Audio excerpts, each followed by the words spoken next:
Hey, cool cats and kittens. It's Carol from Big Cat Rescue. Hello and welcome to Juicy Scoop. Hey, cool cats and kittens. It's Carol from Cat Rescue. That's right, you guys. I have Carol. That's right. It's me from the Tiger King hit documentary on Netflix. I don't actually have Carol, but I am dressed up like her, and I am doing this, of course, for YouTube as well, youtube.com/Heather McDonald. Tiger King, it is the hottest documentary. It's 7 parts. Everyone who's been quarantined, which is everyone, seems to be watching this. Um, it has everything that I love that's juicy, okay? Polygamy, um, a guy falling in love with men that aren't really gay, but they pretend to be gay, who marry them, and they're actually straight and just into meth. Um, Bad tattoo work, lots of tigers and little cubs that are cute. Since I have a Bengal cat, which is borderline illegal to own. Just kidding. They're not illegal to own. They're just my big giant cat. Everything about this is insane. So let me just get into it. And I'm not ruining it for you. You can still watch it, but if you've seen it, and then also write to me at the Real Heather McDonald Gmail if you want me to discuss it more on another podcast, whether it's Patreon tomorrow or next week. But I have questions too, so I'm probably going to get more into it, for Patreon because there's so much, and I have questions. So Joe Exotic is this guy who started this zoo, which I kind of feel like we don't really understand how he started the zoo, but he started a zoo in Oklahoma, which basically he just started buying tigers and breeding them and then charging admission for people to come. And then they would have people would want to take photos with little cubs and they'd have this amazing experience, better than any other kind of zoo experience. Because if you go to any real zoo, you can't be touching cubs or being with lions or tigers or anything. And here you could. It's literally like he bought some tigers and kept them in his backyard. It was insane. And the people that worked with him were just kind of a group of misfits. Some of them had records. Some of them had obviously had drug problems, broken homes, but they did like working at his zoo when this starts. So we first meet Joe Exotic, and he's gun-toting, he's rednecky, he's got piercings, he's an out gay man. So it's just something that you've never really seen. It just really doesn't make sense. He's bottle feeding giant lions, seems to not be afraid of them at all. And the whole thing is about his hatred for this woman named Carole. What's her last name? Carole Baskin. That's right. And she was married young. That's right. I was married young. And I left my husband and I was walking down the highway and a gentleman drove up in his car, in his truck, and he said, "You've got to get in the car and be with me. I'm so depressed right now." And I said, "Okay." And that was it. I went to a hotel with him. We spent the night together. We were together ever since until one day he said he was going to go to Costa Rica and he disappeared off the face of the earth. And, it was really ridiculous because Joe Exotic tried to say that I had him killed or I killed him and fed him to the tigers. It's just so unbelievable. It's obviously not true. So after 5 years, he went missing. I had him declared dead, and then I married my second husband. Well, actually, he's my third. And we're just starting to, we just care about saving the big cats. So the two of them hate each other because she believes she's doing the work of PETA and rescuing animals, rescuing giant cats, as she says, big cats, from places like his zoo. And then there's also another guy in this documentary that they feature named Doc Antle, and he's got a big tiger zoo in Florida as well. And he hates Carole as well. Not as much as Joe, but he really hates Carole. And the reason Joe hates Carole is because once Carole and her husband start demanding that these animals not be on his zoo, they kind of start their own zoo, which is sort of hypocritical. They start to rescue these tigers from privately owned people that had them. They're going to get legislation to make it change that you can't own a tiger. Yet she's still collecting money by people coming, but it's charity, like, would you like to make a donation to come? Everybody that works there, she doesn't have to pay because they're all volunteers helping the animals, yet they're still essentially in cages and living in Florida instead of living in Africa. So it's a little iffy.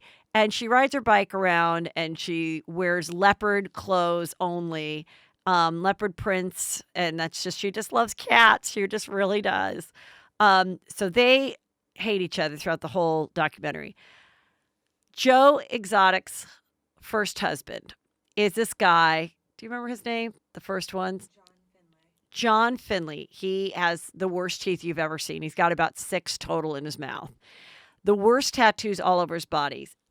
And these brilliant documentarians convinced him to only do interviews shirtless. That's what's so amazing. They got these people to do whatever they wanted. And Kelly did some research and found that the way they did that is much like producers will tell new franchises of housewives, oh, it's called Manhattan Moms. We're just going to focus on your charity work. Oh, by the way, it's actually Real Housewives. They kind of did that with them. They'd say to Carole, we're going to feature you. We're going to do it like Big Fish. We're going to expose the world like they did of, sea life at SeaWorld and whatever, that you're going to be like that, where everybody's going to be behind you and you're going to really be seen as this hero. So she was like down for doing it. They told Joe Exotic something else. You're the star. You're so interesting. You're why people come to this zoo anyway. It's not even for the tigers, feeding into his crazy ego. And this guy, his, first husband, they probably just said, just take off your shirt and we'll give you $10. I don't know. But he never wears a shirt in any of his interviews, which is brilliant. Like I said, there's polygamy in this. So Joe Exotic has not one husband, the one that I just told you about, but he gets another husband who's this guy, and he just shows up. What was his name? Travis Muldoon. He shows up. He's 19, and somehow he ends up on the zoo, and he's like, will you marry me? And they have a 3-way marriage between the 3 of them. And there's some amazing photos of the 3 of them together. They're both the guys are young, but I always kind of wondered, just like Sister Wives, does husband number 1, what's the name again? Husband number 1, John, jealous of Travis? Because Travis was hotter. Can we agree that Travis is hotter? And he takes him skydiving and they do all this stuff together, but he likes to smoke pot a lot and he drinks, and according to the other people, he was addicted to meth. He brings his mom on to work at the zoo. She doesn't seem to care that he's married to Joe Exotic, that he's in a husband, you wouldn't say sister wives, but a brother-husband type of relationship. I think that they're both really poor, and she was just happy to have a job and a place to live. And maybe she enjoyed working with these tigers. I don't know.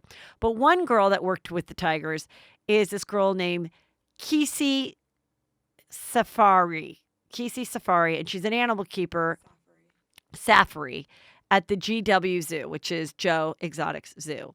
And all of her confessionals are for some reason in front of a junkyard. Like, I noticed that after watching it for like 6 episodes. I go, wait a minute, what? There's like a window, a tire, a Phillips 66 gas can. I mean, another red gasoline thing that you'd carry. And one day she wasn't paying attention, according to herself, and she let a tiger bite off her arm. And she gets rushed to the hospital, and they're filming all this because I guess the documentarians were following them for many years. Also, he was doing a lot of stuff for social media and had his own Joe Exotic TV thing, a reality show, which they interviewed that producer as well. Anyway, this girl, she seems kind of like a loner. And she says, I was back working in like 2 days. The hospital said, we can try to save your arm, but you're going to be in physical therapy for like 6 to 8 months. Or we can just cut off it to basically the elbow, and you can leave in 2 days and be back on the zoo working. And she goes, just cut it off. I don't want to go through that therapy. Also, I didn't want the media to think that there's anything wrong with working with these wild animals.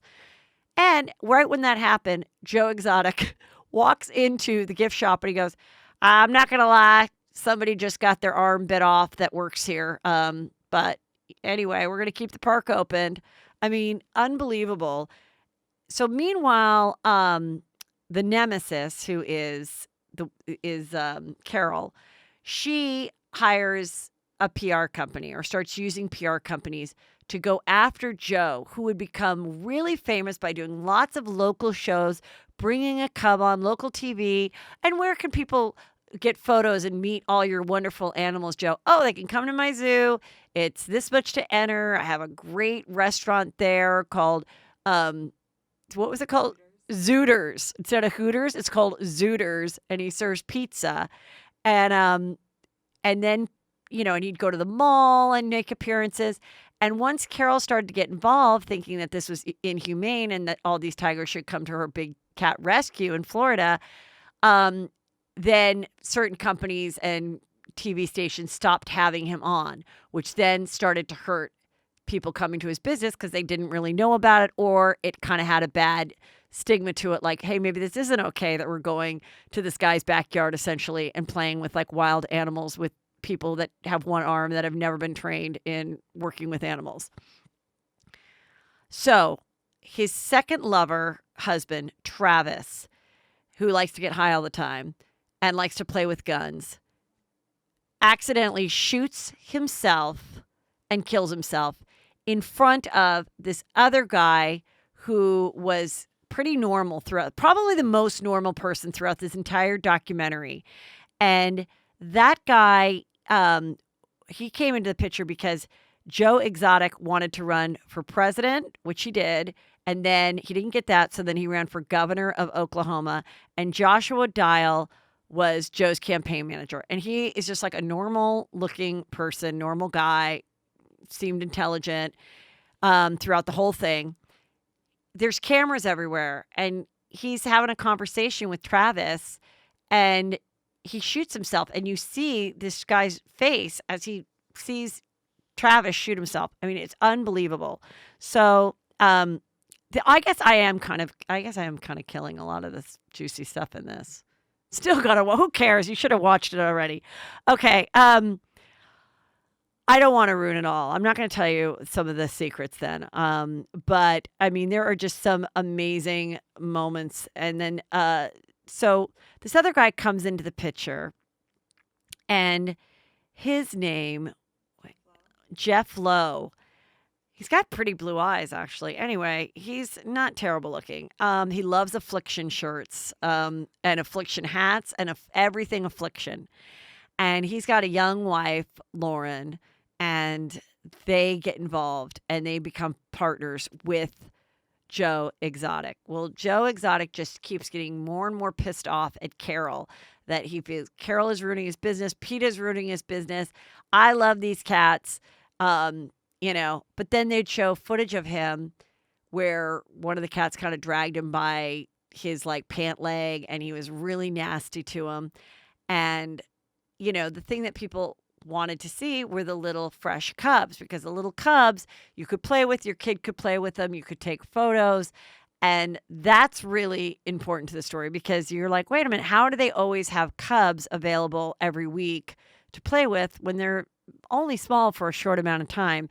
And these tigers cost so much to feed. One of the ways they fed them, which I thought this was really interesting, they said, well, if you go to Walmart and you're already brought your food onto the checkout thing and they've checked it out, but then you don't have enough money to pay for it and they have to take those meat items away from your groceries, they cannot put them back on the shelves and they throw them in a bin. And he figured out that you could get that meat from the bin essentially for free. And that's what he would feed the animals, which isn't terrible, but he'd also feed his staff that too. He said, you guys can take what you want first, and then I'll give the rest of the meat to the... But I also thought, that's kind of a good thing to know about. Yeah, but it's expired meat. It's not expired. They said it's expired meat. Oh, Kelly said it's expired. I thought it was that almost like once you send something back to the kitchen, you can't resell it. So I thought it was like once the person couldn't afford to pay for it at the checkout, they couldn't put it back on the shelf. So how is that expired? They said it's expired. Whatever. Anyway, they put it on the pizza too at the Zooters, and everyone seemed to love it. So, I mean, just lots of really obviously unethical things. And this Jeff Lowe, he's shady. He starts his own zoo like tangent in Vegas where they get a big bus and they put little cubs on the bus and they pick up people from one casino. They can play with the cubs and then they go to another casino. I mean, it's just crazy. But after his second husband accidentally shoots himself, Joe, he dresses up like a preacher and he gives the funeral service. And he also fancies himself a country singer. And he's done all these music videos and he sings. And I mean, it's just crazy. And there's all these different characters that then get involved as things start to go down. And the biggest part of this is that Joe Exotic, did he or did he not try to hire a couple people to kill Carole? And then Carole's husband, meanwhile, did go missing. He upped and left, and which is insane. And so Joe tries to say, I think that she's responsible for his death. And she's like, that's crazy. It's just unbelievable. All the different characters, the Travis who accidentally killed himself, his mother, she seemed to be, accepting of the fact that right after her son died, he gets another husband. Okay. And that guy he meets on a first date and the guy never goes home after the first date. And he's also 19 and he marries him and he invites Carole, the mother of Travis, to the funeral, but then never talks to her again, like puts it on social media and then never talks to her again. Meanwhile, the first husband, Joe, wait, what was his name? First husband, John, he leaves because he was never gay. He dated girls before him, but I guess he would do sexual stuff with him, but it really wasn't his preference. He starts screwing the girl at the gift shop, gets her pregnant. He leaves. So they're broken up. I mean, there's so many different characters of people. It's just a lot. Then there's this guy who I have a photo of him. He's this lawyer and he's got a giant head and a tiny body and the craziest little tiny tie. He was the attorney to the dead husband. And then this guy, Doc Antle, who was from Myrtle Beach Safari, he is in polygamy too. He has all these young girls that he sort of recruits from the internet, big social media, and is like, do you love little cute cubs and helping work with animals? Come to my zoo in Myrtle Beach. And he pays them like, oh my God, was it like $1 a day or something? It was like insane, like no money. And ends up marrying them and they each have their own house. And he doesn't like Carole either because Big Cat Rescue is going to expose everybody that they should not be owning these animals. And at my Big Cat Rescue Sanctuary, the cats can run free. Anyway, you guys, watch it. It's really fun. And then you can get in on the fun and know what I'm talking about. And I did not ruin it. And watch it. Write me questions. We'll get more into it. I don't want to say what happens in the end, obviously. But the hairstyles are amazing. The music is amazing. The clothing, the tattoos, the piercings. I mean, it is just, and there's an amputee, like I said. I mean, it's everything that you've ever dreamed of in a documentary. Florida, Oklahoma, guns, politics, homosexuality, polygamy, fake homosexuality, killing your husband for insurance money, getting a third husband. Anyway, and then go to my Instagram at Heather McDonald because I have the video of me as Carole. All right, let's get into one other show, and then I have a great, juicy interview with Tova, who wrote a very juicy book about being in an open marriage. But before we get to that great interview, um, look, you guys, we're watching Vanderpump Rules, and a lot of you guys are, home, and thank God Bravo is playing the classic seasons of these shows like Real Housewives of New York and Vanderpump. And and people are writing, "Oh my God, the show was so much better back then. It's boring now, and it's contrived." And this is what I want to say. I really like everybody that's a cast member on Vanderpump, and I know that the producers are killing themselves. They're doing funny things with the editing. They're working hard. They're having like 3 to 4 costume parties an episode. But you know what? It just isn't doing it for us, because the reason everyone fell in love with Vanderpump is that, people were fucking each other's boyfriends and stuff, and people were cheating. And it's not the cast's fault. You're watching a reality show. They're in happy relationships. They own homes, and they're not really working at Sir Pump anymore. So the show has changed. And in order to accommodate that, they added like 4 or 5 new people to work the shifts at Pump and Sir. And those people are not interesting. They're not cute. We don't care. We're too vested into the OGs. So a lot of us, myself included, are actually fast forwarding through the scenes where they're like, "Hey, how are you? Can I get a rosé and some goat cheese balls?" So I don't know. I don't know if Max and I are still on or off. I want to give him a second chance. Yeah, I was going to ask you about Max before you before you clocked in for today's shift. Just no one cares. Nobody cares. They were so desperate for content, you guys, that they had a full-blown funeral for Tom Schwartz iguana. No, it wasn't even iguana. It was a lizard. He got a lizard. He named him Dog, Daug. And they mention him slightly at the wedding in Kentucky. And then they come home and they go, "Hey, I want to give a memorial service for my lizard. I only had him for 2 weeks. We're going to do it at the Mondrian Hotel by the pool so that everybody can come. We can have a great scene. Everyone can be in their, bikinis and show off your bodies, and we can drink, and we can do this comedic scene about actually giving a funeral for a 2-week-old lizard." They bring like 40s and they pour it on it like you would for like a gang member, at a Crenshaw funeral home. Those scenes, though, I don't fast forward through because at least I know the people, okay?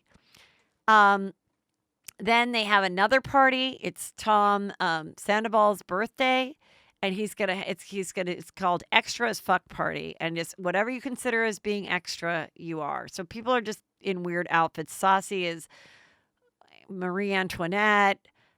Beau's obviously dressed up. They do some funny comedic graphs in between it. They flashback in black and white for a couple things. I mean, the editors are just working hard. Here's the thing. This isn't a sketch show. It's not. We started watching these people because they had real relationships and they were struggling artists. And I think there's still a show there. I still think all these characters are interesting. We just have to change the dynamic. I'm working very hard to save this show. I don't know if I can. I don't know how to do it. If I was in a meeting with the producers, I would say focus on the OGs and just stop trying to put them into this box of the restaurant. I mean, maybe have an event at the restaurant, but I don't know. Maybe not have them work there anymore. It's a lot of work, you guys. I don't know how I'm going to do it. I know a lot of people are torn with this because, we do enjoy them. And then, this was good about the Stassi and Katie. I had Kristen on, and Kristen's like, "Oh my gosh, I don't know why we're not friends anymore." And they explore that. And then other people said it just made them look mean. But they are. I mean, they're just not into Kristen. They just don't want to deal with that anymore. And I actually have a little theory about that, which I will share on Patreon too this week on Friday. So go to patreon.com/Heather McDonald. Help support the show. Tell me what you think of Vanderpump. They're still gorgeous, still fun to watch. But a lot of people said that the lizard funeral was jumping the shark. They've jumped the lizard. And for those that don't know, Happy Days, which was a huge sitcom in the late 70s, um, they did many seasons. And on one episode towards the later seasons, they had Fonzie um, water skiing in a lake. And there was a shark in the lake because at the time, Jaws was like a big movie. And he jumped the shark in a lake. And that's when they said that Happy Days has jumped the shark. And that's the expression of where jump the shark comes from. And so has Vanderpump jumped the lizard? You tell me. I don't know. Hopefully some juice will be coming. All right. Now let's get into our very juicy interview.